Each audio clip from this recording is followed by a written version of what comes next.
Hurricane Michael made landfall on the Florida Panhandle yesterday as the fourth strongest hurricane to ever hit the continental U.S. 6 people already confirmed to have lost their lives in the storm. Less than a month after Hurricane Florence, crews from around the country are already heading back to the East Coast to lend a hand.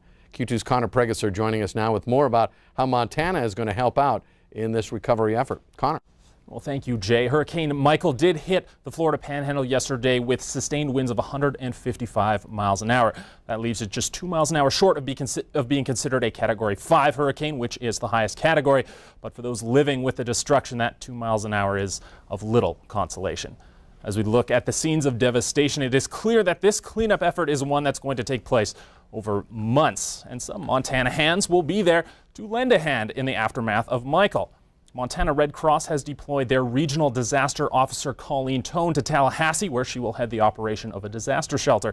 We'll hear from Colleen a little bit later tonight at 10 o'clock. Now, Dave Pauly of the American Humane Society is their senior advisor, and he told us that he is on high standby and expects to be sent south in the immediate future.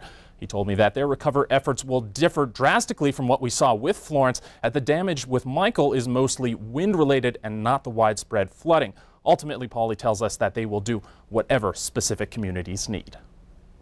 Well, the pictures of that destruction, Connor, are just unbelievable. Something Now, else. you did mention Hurricane Florence.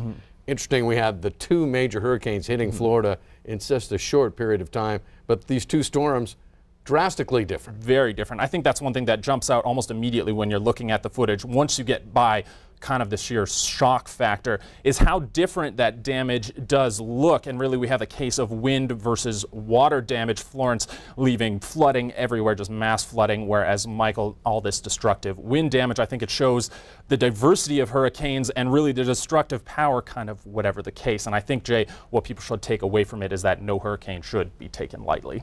Some of these people just couldn't get out in time. No, it really did come up quickly and with ferocity.